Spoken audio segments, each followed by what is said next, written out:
Now Membership Live. We are live every single day from 10 to 11, sometimes even 12 o'clock, recording shows for the Power is Now TV network. And today, we recorded a show with REOBroker.com. They do membership updates to talk about what they talk about in their mastermind groups. They also provide agent spotlight interviews. There are some extraordinary agents that are part of REOBroker.com or REO Broker. And you should go to their website, REOBroker.com, and learn more about the organization. And so we just completed recording a session for their membership update. And I invited them to participate in the real estate roundtable, and they have so graciously agreed to do so. And I have with us today both Brandy and Mike, who are executive directors of REOBroker.com. Now, if you've been paying attention to the news, what's going on in our economy, many people are being impacted from the government shutdown to the layoffs, and there's just a lot happening. And REOs are up, folks. And so if you want to know what's going on, why not talk to the experts? Why not talk to the experts, the people that have been in the game for a long time? And that's what we're going to do right now on the Power is Now in our live recording session. So if you are a member of the Power is Now TV network, you're able to be a part of this live taping, get to meet the guests, ask questions, and all you got to do is go to thepowerisnow.com, become a member, and there you'll have access to join us on Zoom where we are taping these shows. So we're going to get started right now. And so if you are a member, welcome. If you're not, become a member, and we hope to see you soon.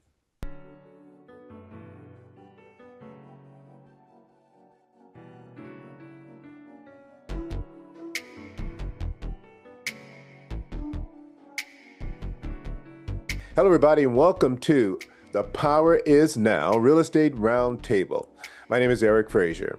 The Real Estate Roundtable is a show designed for real estate professionals who are seeking to grow their business, to learn more about their industry, to meet some of the movers and shakers in the industry.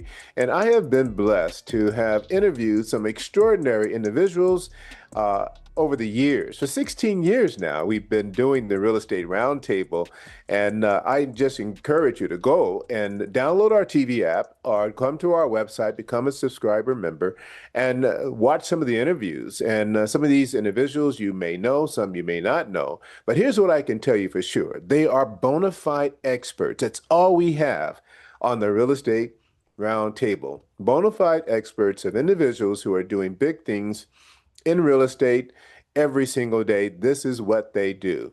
And today I'm really blessed to have Brandy Nelson and Mike Sanborn, who are executive directors of REOBroker.com. REO Broker is a national organization that has been specializing in REO for a number of years. And I am privileged to be able to support the organization with what they're doing in media. And so it's been just a true honor and blessing to be able to work with them and get to know them and to learn more about REO myself. So today we're going to be focusing on REO and how to get into REO. And if you are an asset manager or a servicer trying to place inventory with experienced REO agents, then this is a show for you. If you're a broker or an agent and you want to, get REO assignments or start working in the default services area, this is a show for you. And then, of course, if you're an investor or home buyer and you want to know where RERs are, where can you get a good deal? Well, we're going to be talking about that as well. So you're in the right place at the right time, and REOBroker.com is our spotlight today. And so let's begin. And with our guest, with me today is Brandy Nelson. And Brandy is an expert in REO. In fact, let me just share her background for just to give you an idea of what she brings to the table. Brandy Nelson is a top real estate broker and executive director of REOBroker.com, one of the most respected REO networks in the country, based in Coachella Valley. Brandy has built a career specializing in REO, distressed assets, and commercial real estate. She has been managing and selling REO properties since the mid 2000s, handling hundreds of bank-owned and distressed properties over the years. Her work includes direct relationships with banks, asset management companies, institutional sellers, as well as the expertise and experience in short sales and complex default transactions. In addition to her residential default work, Brandy is an experienced commercial broker involved in leasing, acquisitions, disposition of office, medical, retail, development properties. She brings a dual perspective, both residential and commercial, which is really valuable in a very dynamic market. She's also the familiar face on the Power is Now media, where she is hosted and appear on her own show and talking about REO and real estate investments and helping educate both agents and asset managers and consumers about how to navigate distressed assets and the various strategies in acquiring them. So Brandy is with us, and also Mike Sanborn. Now, Mike has been in real estate since 1992, became a real estate broker in 1996, and has been the owner of All Star Real Estate since 2004. And before founding All Star Real Estate, Mike earned multiple sales awards with ERA and REMAX, demonstrating consistent production and performance at a very high level. He's an active member of Bay County Realtor Association, where he's been honored with the Merit Award, the Realtor of the Year, the President's Award. He's a past president and past director of Bay County Realtor Association's, evidence of his leadership and service to the profession. In terms of production, well, he's been the #1 agent for closed transactions in Bay County since 2005, has consistently ranked in the top 75 of closed transactions in the United States by Realty Trends and Wall Street Journal, the top 1,000 rankings from 2013 to 2019, and with more than 3 decades in the business, ownership of his own firm, leadership on both the local associations and national REO networks, Mike brings a rare combination of volume, experience, and perspective to this conversation. And so I have two extremely qualified executive directors of REO Broker with me today. Welcome, Mike and Brandy. Thank you for having us at the show. Thank you for having me on the show. Thank you both for taking time out of your busy schedule. And let's get right into it. You know, we have a tradition on the show where we ask all of our guests the power question. And as it relates to, you know, what you do professionally in REO and even personally. And so I want to start with Brandy. Brandy, what does the phrase, the power is now, mean to you? To me, it means to take action. Seize the opportunity now. Do not wait. Do not have paralysis analysis. You know what? You can't afford that, especially in your business, right, with REO. That is true. Mike, what does the phrase mean to you? To me, the power is now means the opportunities are always out there now. It goes back to being open-minded. You have to change, you have to adapt, you have to move yourself into what's going on in the market currently, and just not be afraid to take the action now instead of, thinking about it forever. Wow, two great power is now statements. I appreciate that. And what a great segue actually into, taking action and getting started. Let's go back to the beginning, and I'll start with you, Brandy. How did you first get into real estate, and what led you to REO? So I originally got into a loan signing business. So I was the notary doing loan signings. I actually had my own nationwide loan signing business. And seeing those loan docs every day, I decided to become a lender and a real estate agent at the same time in 2005. Then obviously our market started shifting, more and more distressed properties, more homeowners needing help. And that is when I decided to shift, learn more about it, delved right into it to understand it. And in 2007 is when I got very busy in REO and distress market. Wow. So just being a witness to the increase in REO activity on the lending side led you to say, I need to take a look at this Mhm. and become more than just a lender, but a real estate broker. Actually, when did you transition from agent to broker? How long have you been a broker? I was only a lender for a short time. I decided I was only going to do one or the other. So with real estate, in 2005, I had my real estate license. And then soon after, got my broker's license. Now, you specialized initially in residential and REO, but you're also now a specialist in commercial real estate. Tell me about that and what was the catalyst to, moving into commercial?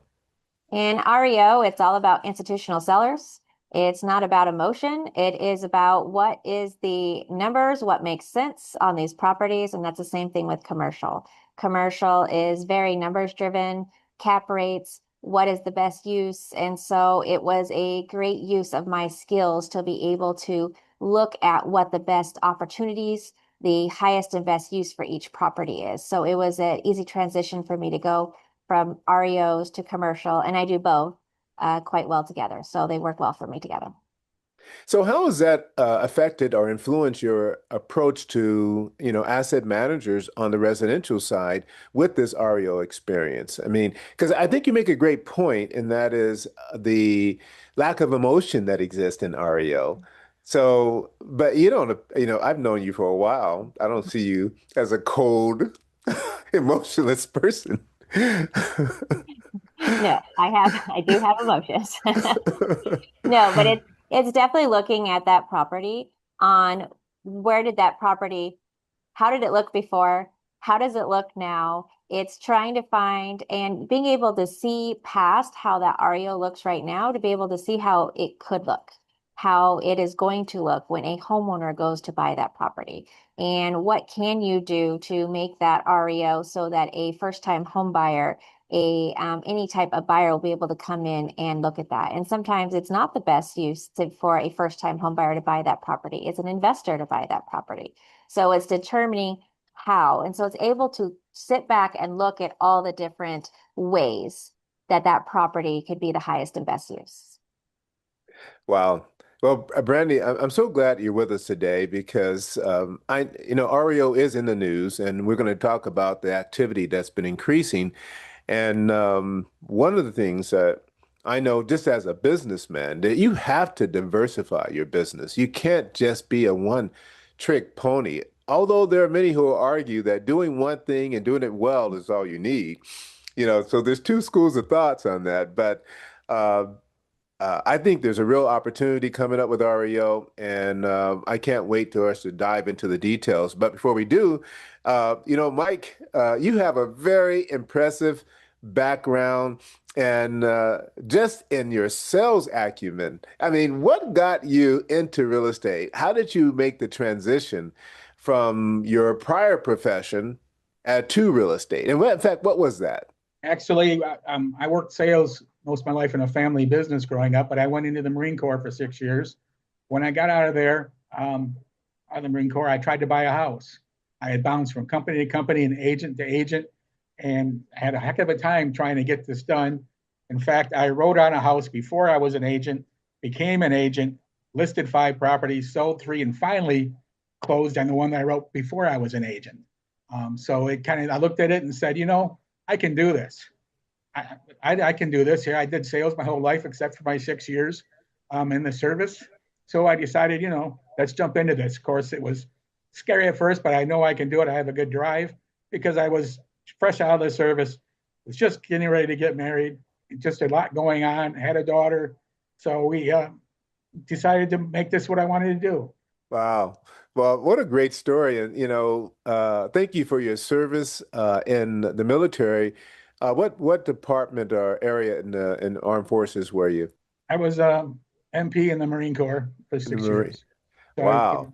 it was I handled police work like on a base, and I handled stuff in the field. So it was a good learning experience. I'll never regret it. That's wonderful, Mike. And I mean, there's a whole lot happening right now with the military, and we won't get into that. But what inspired you to transition to being an agent to becoming a broker and starting your own firm? Back in 2004, I worked with one of the big major franchises. Back then, teams were just a thing of the maybe can happen in the future. Back then, some of them didn't like big REO stuff. I got pulled aside. My broker says, he knew I was a big part of his business. He says, the Remax of Michigan does not like where this is going. You've got additional people underneath you. They don't like you're turning in numbers and it says REO on it. They say they don't want to go there, even though in today's world, that's what they all look for. Back then, and it was always in back of my mind to take this on my own. I knew I was going to have a problem expanding a team, putting a team together, doing what I wanted to do. So it was always back there. The broker and I are still good friends. We talk all the time. But in order to do what I want to do back in 2004, I had to put together and have my own company, put together an REO team. And as I said before, for Power is Now, and what I learned in the service is you've got to change and adapt to overcome the issues. And that's what I did, so I wouldn't have issues in the future.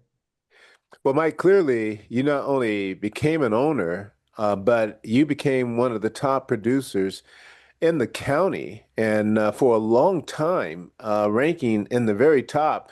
What was the driver of that consistency and production? Driving was just to do a good job. I mean, I've been performance driven. I put together a team to help me back then. Today I'm a lot smaller, but we worked on, like we mentioned in today's podcast, about your scorecards. We work to satisfy our clients. We work to make ourselves look good. We work to make sure we get to the end result. So it was just a matter of putting together the team and providing excellent service, because these companies with REO are out of the area. They don't know what's going on. They don't know your rules and regulations. So we did that. And the more you do, the more they're impressed, the more that they come back to you and refer you out to other asset companies, and the more they want you to handle their properties. Well, I really, appreciate individuals who are leading organizations in an industry where they themselves are top performers. And so it just brings even more credibility to the organization that you're leading. And in this case, you and Brandy are extraordinary real estate professionals, leaders in your own right in your own areas, and you are co-leading reobroker.com. And Brandy, I'm going to start with you. I mean, what is reobroker.com? I mean, that's how do you explain it to, say, the layperson?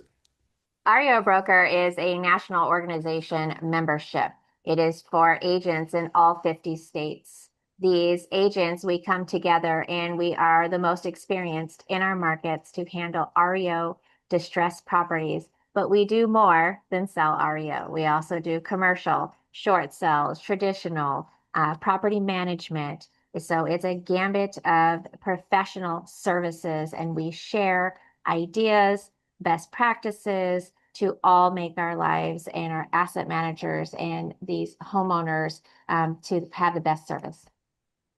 Well, Brandy, it's been around for a long time. I mean, 30 years. Mhm. And I remember, in fact, I remember at REO Mac meeting Tom Moon and who was one of the original founders of this. Tell me, what does the history and the longevity of this organization mean as a brand and to the agents who are part of it?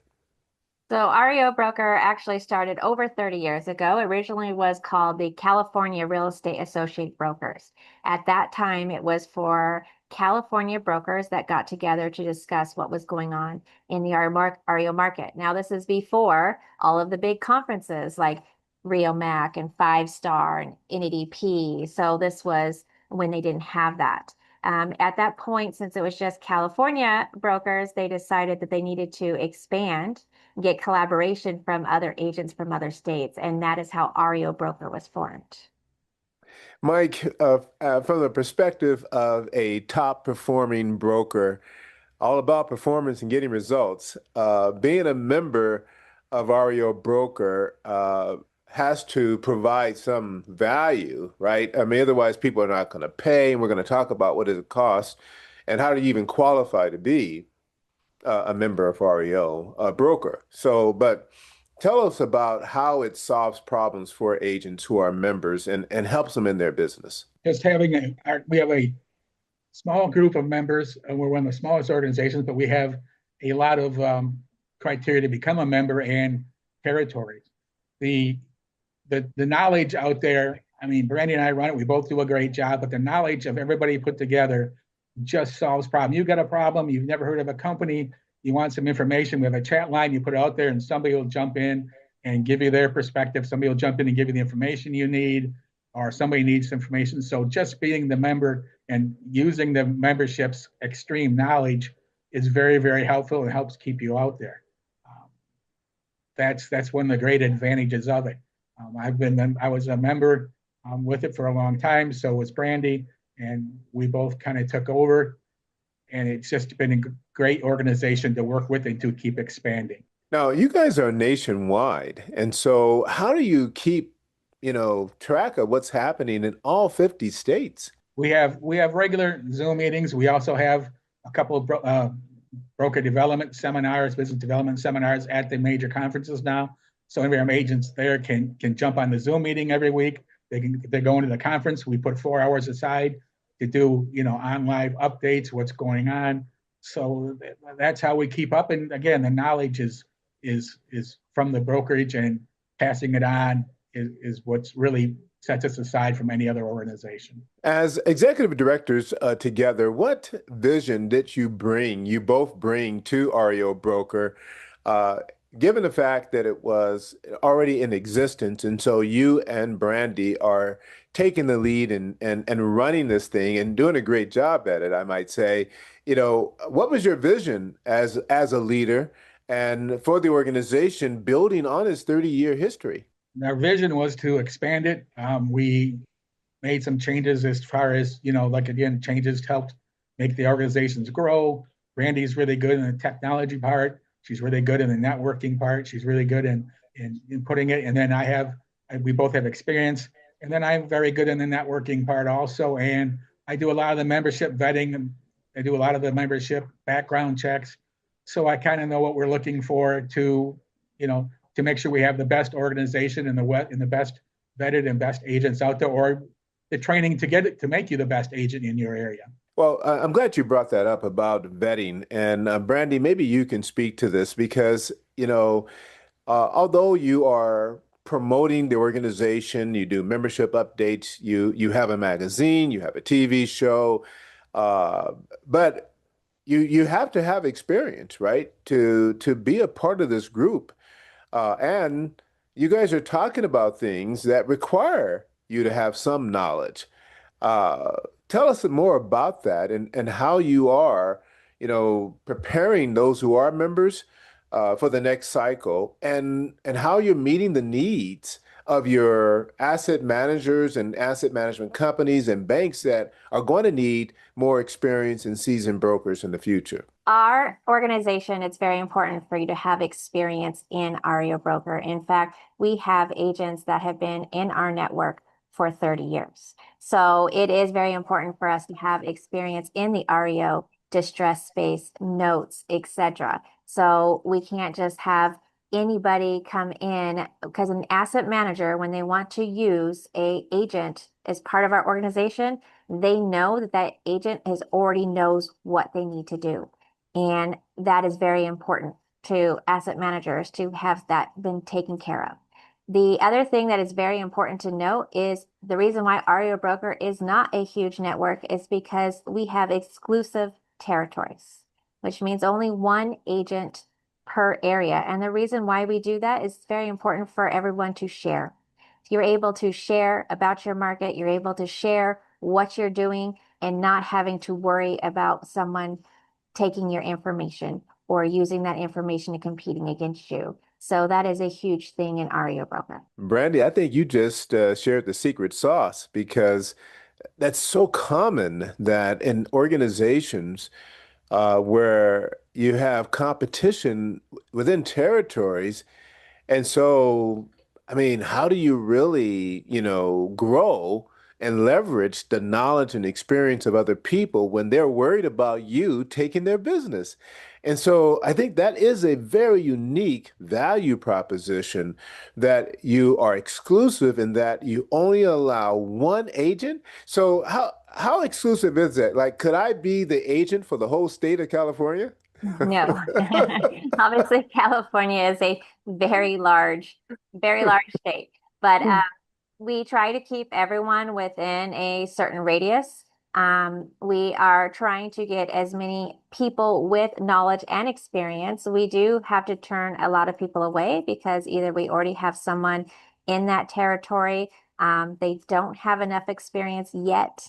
Um, but we do have people we love when people want to learn. If they have experience in one thing, then we could help you in another. So there are great ways in order for you to be part of the network, expand, but we're always looking for those who want to collaborate, who want to share, who want to help what's going on. Right now, AI is a big thing and technology. There's a lot of stuff that happens in our industry that we all share. And that is what we try to bring. It's all about abundance. So I obviously have people in in my area that is in my network, but I believe in abundance. And so there's enough business for everyone, but we also understand that people do not want to share when they are worried about someone taking their business. So, Brandy, the fact that you offer exclusivity, so one person in a particular area, that I only imagine what a benefit that is when you have agents that are working for the same companies and other agents, sharing information and challenges they're having to better improve how they're operating with that asset management company. That kind of sharing of challenges and opportunities has to be a real benefit for your members. It's a huge benefit. It shows us if we didn't understand something or hey, I did it this way, the best practices of how this company, every company though is similar in some ways is completely different in other ways. They have different ways and procedures. And so being able to share that reimbursement guidelines on how they want their BPOs, how they want their remarks. So it's being able to share the best ways to do things properly. Now, Mike, we just finished doing a membership update, and folks, you can catch that membership update on the Powers Now TV. And in it, we learned that REOs are up. I mean, up 30%, or 13 to 30%. What was the number, Brandy or Mike? 32%. 32%, man. So there's a real opportunity to get into REO if you have the experience. And so, Mike, how do you get the experience? How does one get in? They don't have any REO experience. They want to take advantage of this new cycle of real estate business that's coming. How do you get in? Or not get in, but get started so you can get in because you're not going to let them in without experience, right?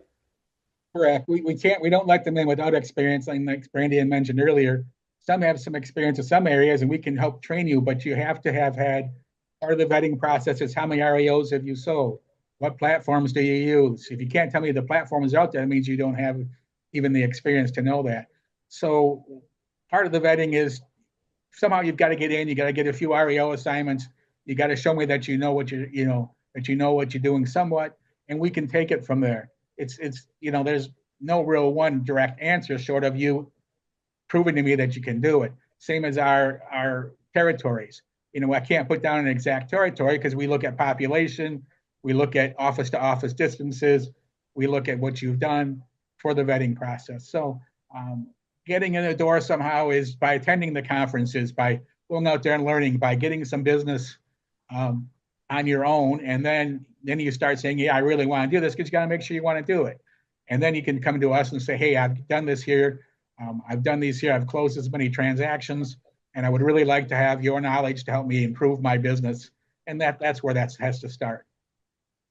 Brandy, how difficult is it to get an REO account if you're not associated with an organization like REO Broker, or you don't have a track record? Maybe you have a track record of selling real estate, you're a seasoned real estate professional on retail, but you don't have experience selling REOs. I think it is very difficult. There are training programs out there. I think one of the most important things for an agent to do if they're wanting to get into that space is you need to learn how to do broker price opinions. If you do not know how to price those properties correctly, that should be your first step. So anybody could do BPOs. You could learn about BPOs. So I think BPOs and valuing what these properties, what they are, would be the best thing. You could also team up with another REO broker agent in your area.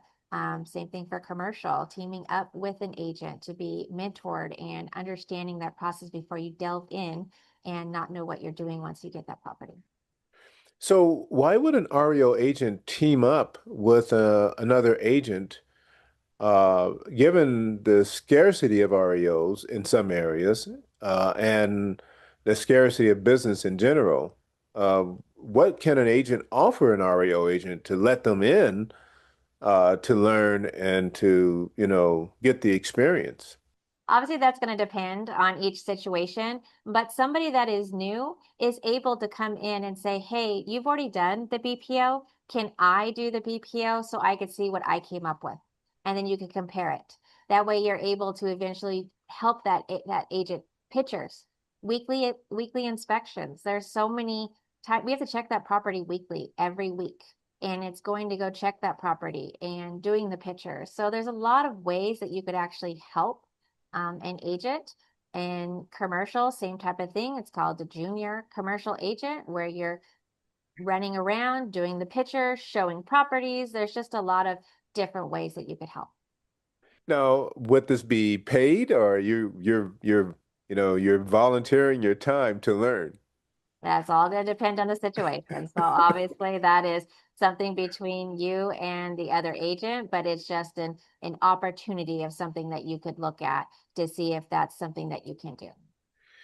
Now, Mike, how did you get in? Because I think maybe because you're doing so much business, being number one for so many years, maybe the asset managers just say, "Hey, we want you."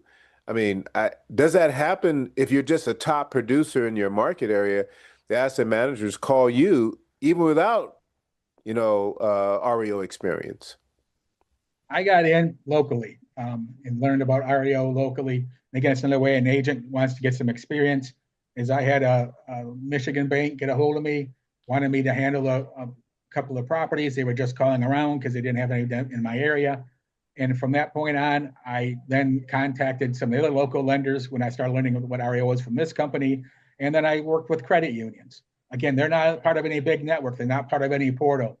So I started the first couple of years with just local lenders, local banks, um, and it worked. And then from that point on, I said I got to learn this organization and then how to do this stuff, and that's what I did. And then again, I went to a conference, ran into we mentioned Tom Moon, the original owner of REO Broker, and talked to him, and he had nobody in my area, and I kind of went from there. And from there, I just went and learned. Now, I mean, that's great. I'm wondering though, what is the opportunity? You mentioned that you guys are looking for agents, seasoned agents that are in areas in which you don't have agents. And so, what are some of those areas where there's an abundance of REO and maybe agents without experience could connect with an experienced REO agent and get some experience, and where you need representation in those areas to capture the business? I feel that the inventory is increasing in a lot of the areas, and there are certain states that we have that we do not have enough coverage. So the best way is to be able to go onto our website, look at Join Now. Once you click on that, you'll be able to see if we have an agents in that area. You're able to look to see if we have a need. And a lot of the states that we do have a need for more agents, there's been a lot of agents in the last couple of years that have retired. And so we do have opportunities there as well.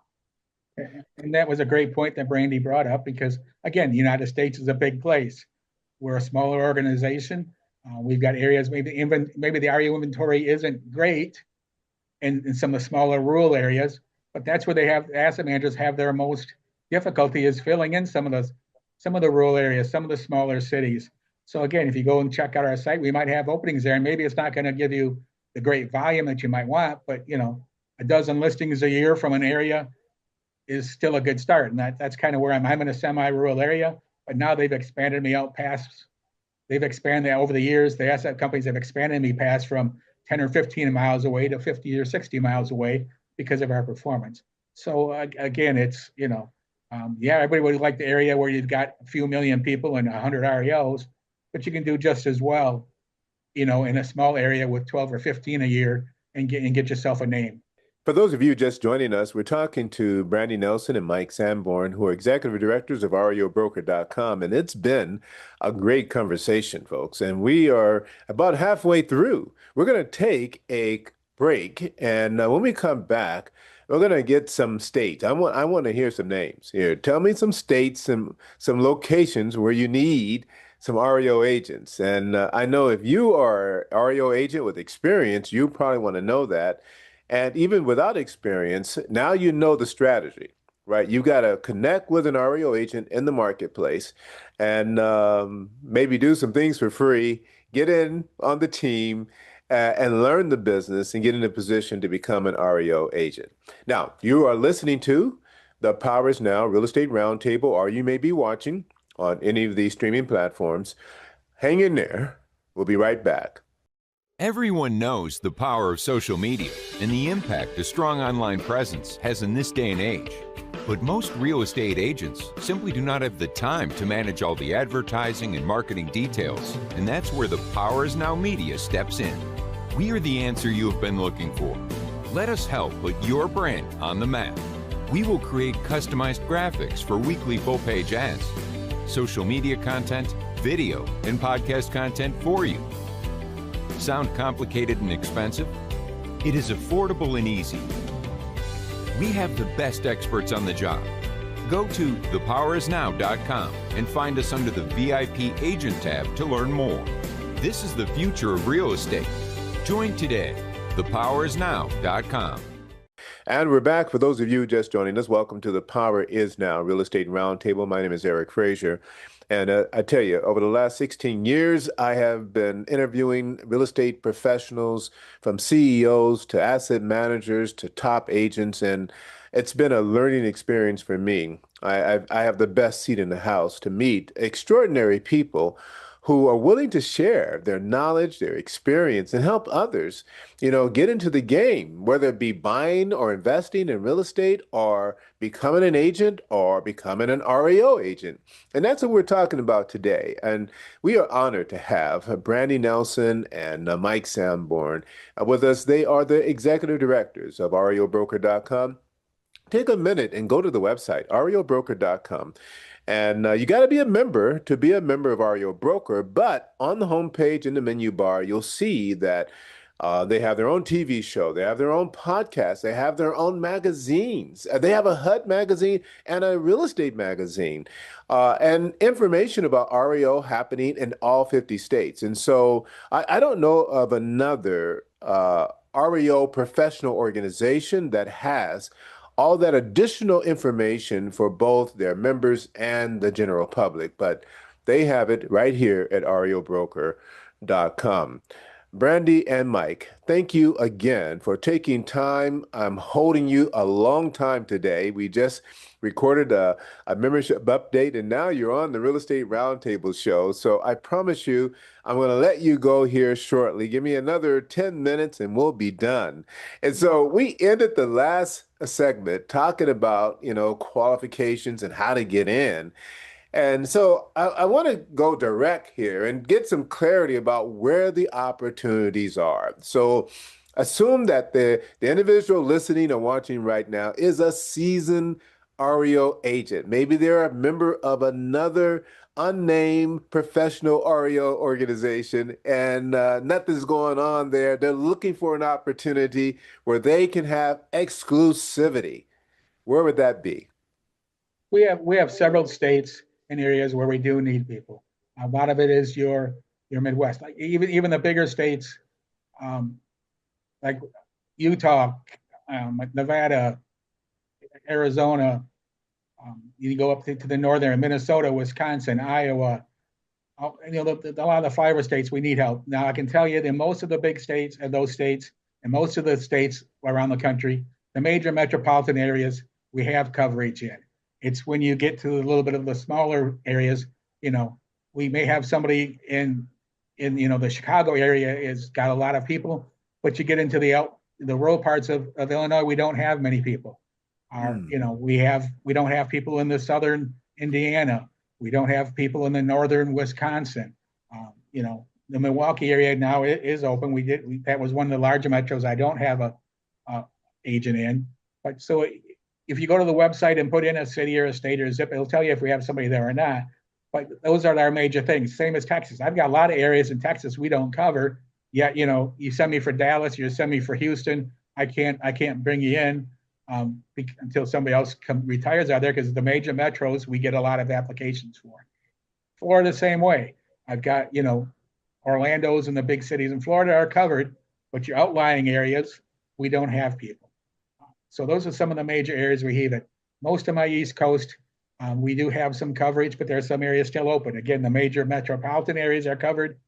Some of the outlying areas, like the upper New York and stuff, we don't have anybody yet. I've got 3 agents that cover the New York City area. There's 3 of them there in the territory, but it's a big population area, and they've all know each other. They all years ago agreed that they would all be in there.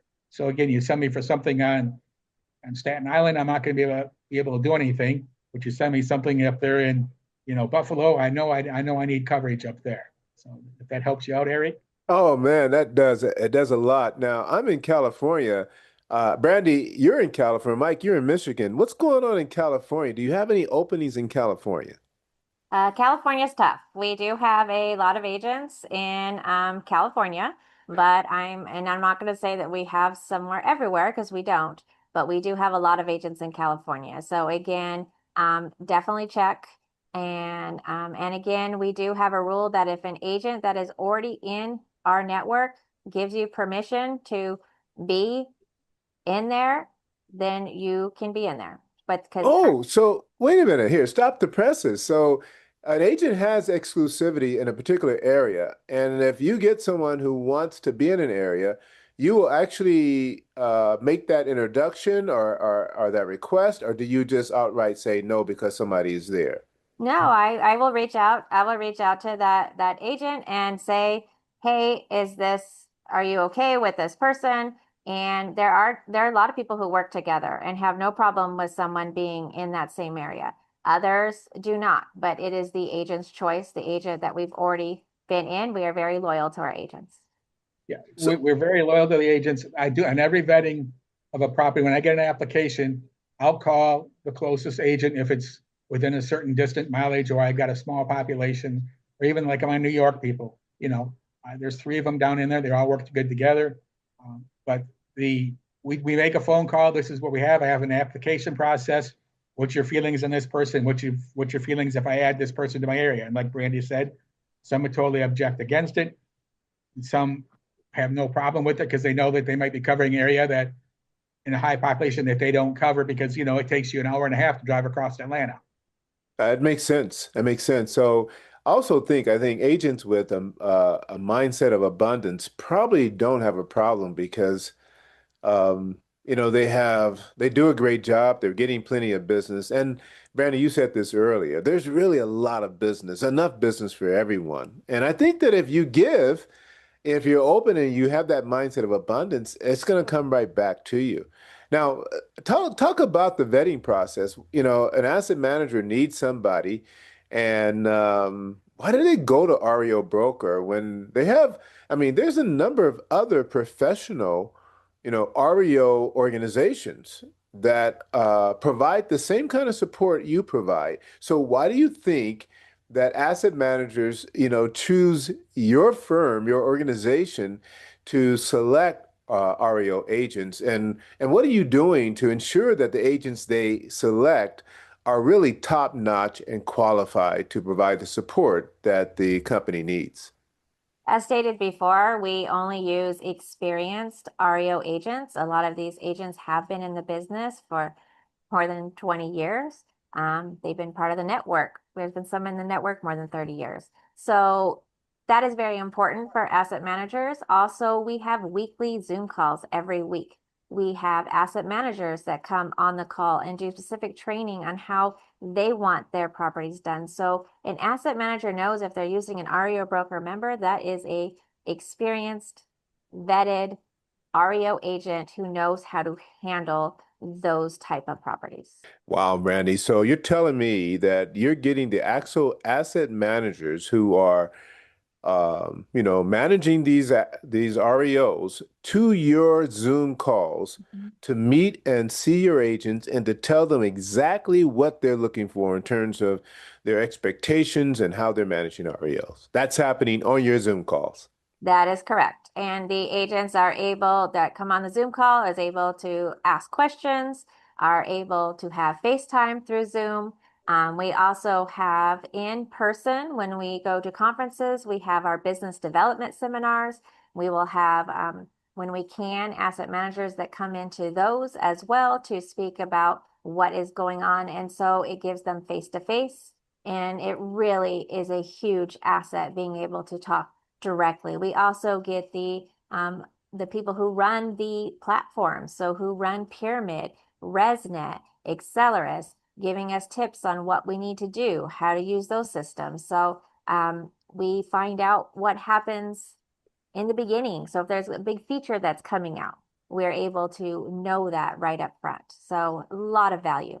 Wow, that is a lot of value. And now I can appreciate why the vetting process is so important. Mike, can you tell us what you're going to put an agent through?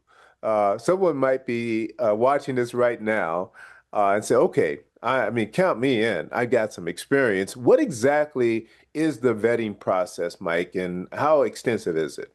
The vetting process is you fill out the application. It gives me some of your experience. I run a distance check from people in that state to your main office, to just to make sure we don't have any conflicts. I then also reach out to one of the closest agents in the area. Maybe he's even not in the same territory. Just say, have you heard this person? Have you talked to this person at a conference or anything? I get some feedback if they know him or don't know him. And then from that point, I also, if it gets to the point where you're getting close, then I'll call that other agent who's making the application. I wait to talk to them last, because then I have some background knowledge. And then I kind of verify what their application reads. I verify what experiences they've had.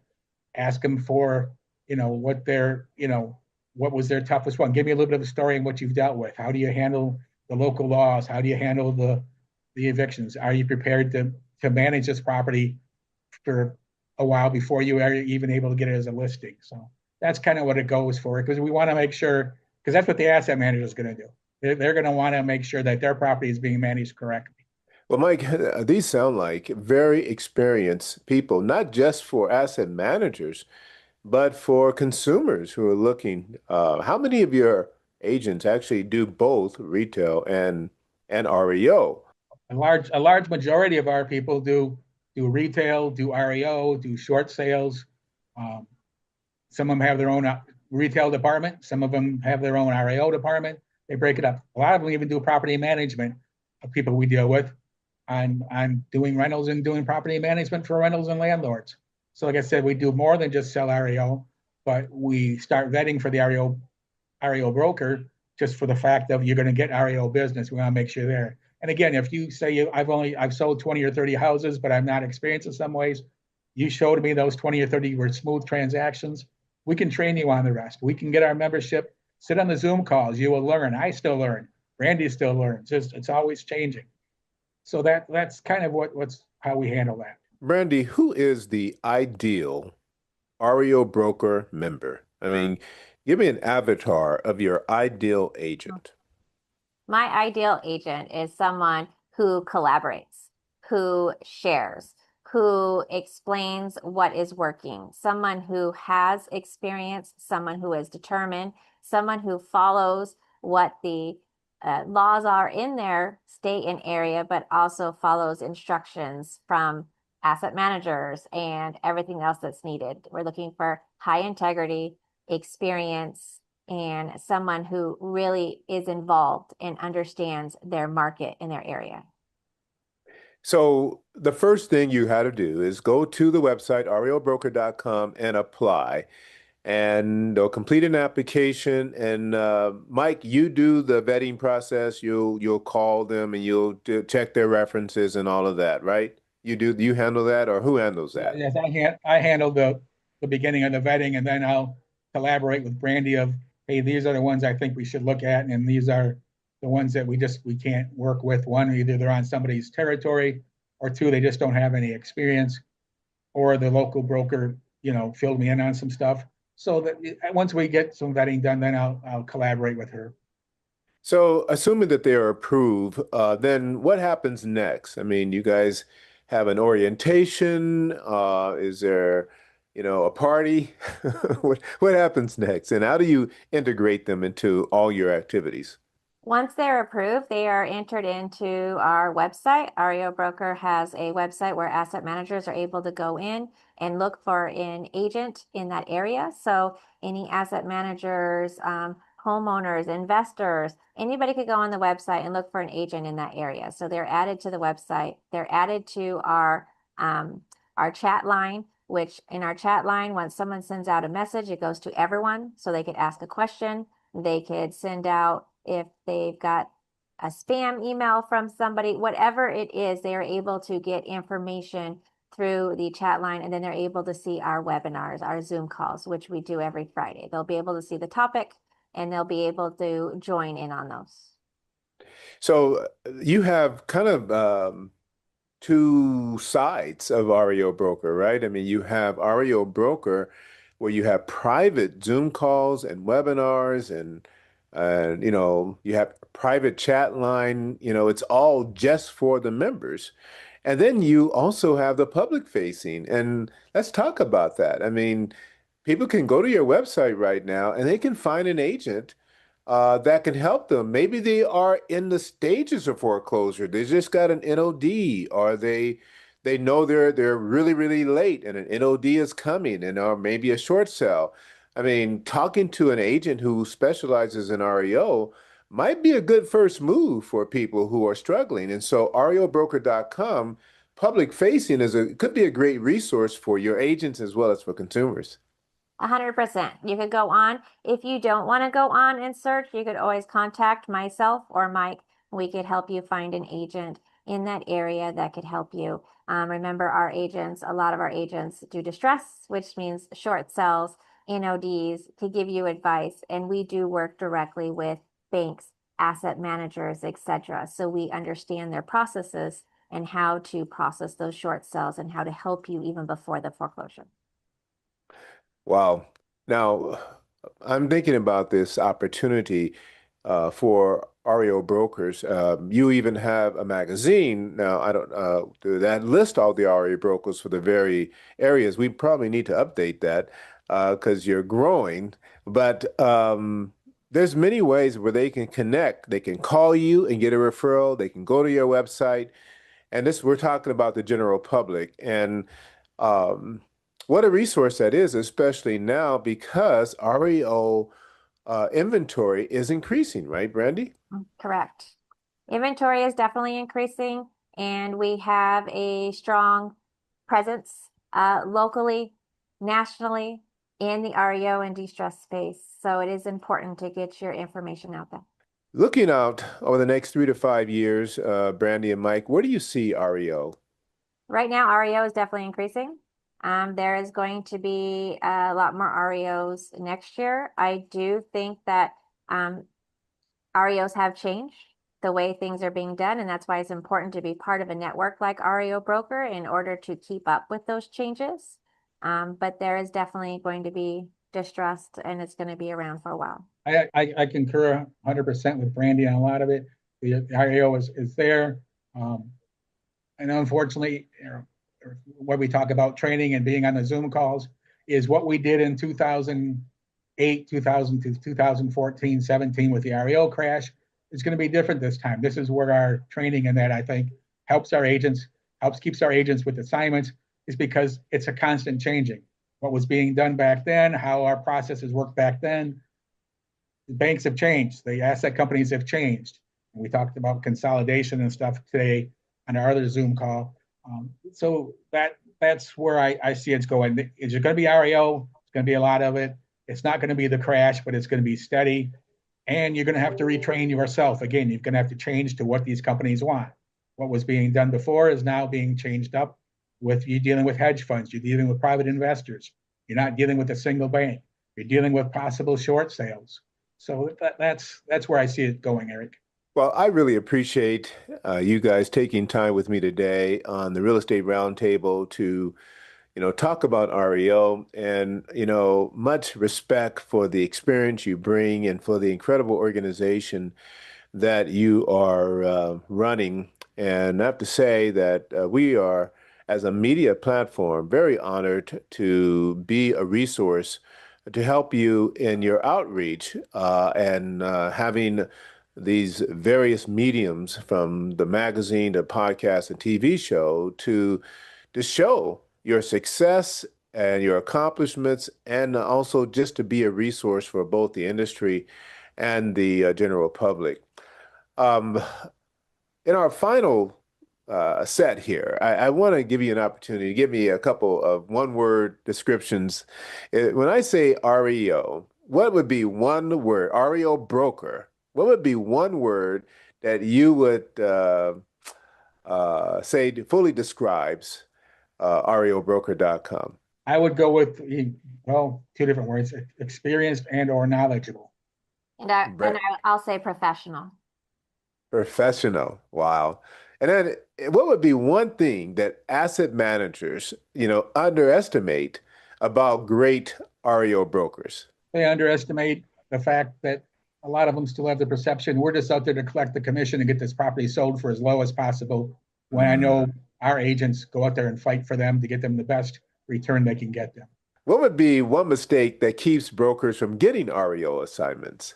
Poor performance, not getting your inspections done, not letting them know you have an issue, knowing there's an issue and not coming up with a solution to help solve the issue. Right. I think actually one of the other reasons is agents completely forget to update their portals. They don't put in their insurance. Their license expires. They don't update it. So that is a huge reason that you don't get it. And that does not set the tone right for an asset manager. Not following instructions. There is tons of instructions that come out with an assignment, and it's not following those instructions on what to do. A big thing is if you have an issue, which we all will have issues in REOs, don't just have an issue, have a solution. So it's following through with what needs to be done and making sure that you're doing everything. Be proactive, not reactive. And that is the most important thing in selling REOs, is what to do in the beginning. Be proactive from the beginning. Brandy and Mike, what are you most proud about your network? I love our REO broker. I think all of our members collaborate and work so well together. I look forward to our Zoom meetings, to getting on, and I am very proud of how we are all in this industry. And there's been a lot of challenges. So going through those challenges and how we came out of it, COVID was a big one that we all had to go through. The commission rules, there was so many challenges that were thrown, and how everybody stayed together, kept positive through the whole situation. My same thing I concur with Brandy is I love the network. I love the people in the network. The way that they, step up, they help other people out there. I mean, Brandy and I, like you say, we've got a lot of experience, and yet I'm just thrilled to talk to some of these agents and just, expounded by the knowledge they have. They have just the knowledge that makes our jobs easier, helps us learn, and helps keep all of our agents in the forefront with our Zoom meetings as to what is really happening. We're some of the first ones to predict the changes of what's going on. Brandy and I did some training, and then we went to a conference and heard what we trained on was actually one of the topics at the conference. So just in that, those came from agents asking us what they wanted to know. So that I just love the fact of the camaraderie we have. Wow. Now, this has been a great interview. I really appreciate your time. and just talking about REO, talking about the industry, talking about your process. And if you are watching right now and you are a real estate broker and you want to get into REO, I highly recommend you just reach out to Brandy and to Mike and talk with them. They may be able to give you some strategies to get the experience you need, connect you with agents in your market that you can work with them so that you can position yourself for REO because according to Brandy and Mike, REO is not going away. And with the way things are happening in our economy right now, I would agree. I think that there's a huge opportunity to diversify your business and to serve, corporate sellers that are going to be taking on these REOs. If you are an institutional lender, an asset management company, and you're looking for seasoned, vetted REO brokers and agents, well, I don't think you need to look any further than reobroker.com. That's their website. And man, they are extraordinary from not just the exclusivity they provide to agents, but look at how they're operating and the information they share. And I don't know of a single asset management company or professional REO organization that has a podcast and a TV show. There are a few that have magazines. So I think they're operating at just a whole nother level. And it would behoove you to reach out to Brandy and to Mike and or go to the website and check them out. And of course, if you are a consumer or a real estate investor, especially as a real estate investor, you're looking for some deals. Well, I mean, what better way to find properties that may be at or below market and great opportunities by working with an REO agent at reobroker.com. And if you are looking to, invest or you need help as a consumer, you're delinquent, you know an NOD is coming, a notice of default, a notice of sale is coming, you are in trouble. You might be able to get some unique professional assistance and guidance as to what to do to save yourself from a foreclosure. Maybe they can arrange a short sale because one thing that Brandy and Mike say in all of their slogans is that they do more than just sell REO. Right, Brandy and Mike? That is 100%. And that's great because you don't have to just be an REO agent to be in your network, right, Brandy? You guys have openings for other industries, or is it just REO? So we do focus on REO and distressed market, but we obviously have a need for commercial brokers, property management, notes. There's a lot of other facets of the business as well. Yeah, same as a lot of these companies during the last cycle sent out short sale notice, wanting to do a short sale before it became REO. Again, that's something that we help train on. So yes, we try to do more than just sell REO. We try to make sure you're trained. For the longest time, a lot of our brokers managed rental properties for some of these larger firms that bought REO and then turned them into rentals. So that's where, again, the training and having the membership is really a great opportunity for anybody in our organization. Well, there you have it, folks. Another great show on The Power Is Now Real Estate Roundtable. I encourage you, if you're not a member, subscribe today. Go to thepowerisnow.com, become a subscribing member. Not only have access to these great shows about real estate, but I mean, there's a number of shows we produce here, as well as magazines from HUD magazines, real estate magazines, and then podcasts. And then we have a live session. This is a live taping. If you are a member, you could be in the room, meet and talk with Brandy and Mike right now. All right. So, but if you're not, then you listen to the recording and reach out to them later. So, Brandy and Mike, again, thank you for your time. I really appreciate the information you've shared, and I certainly hope that many people will reach out to you and look into membership, or our consumers will get the support they need in either the sale or acquisition of their next property. Well, folks, thank you for watching. Remember, we are at our best and we maximize our success when we act now. The power is now. Have a great day. Everyone knows the power of social media and the impact a strong online presence has in this day and age. But most real estate agents simply do not have the time to manage all the advertising and marketing details, and that's where the Power Is Now Media steps in. We are the answer you have been looking for. Let us help put your brand on the map. We will create customized graphics for weekly full-page ads, social media content, video, and podcast content for you. Sound complicated and expensive? It is affordable and easy. We have the best experts on the job. Go to thepowerisnow.com and find us under the VIP Agent tab to learn more. This is the future of real estate. Join today. thepowerisnow.com.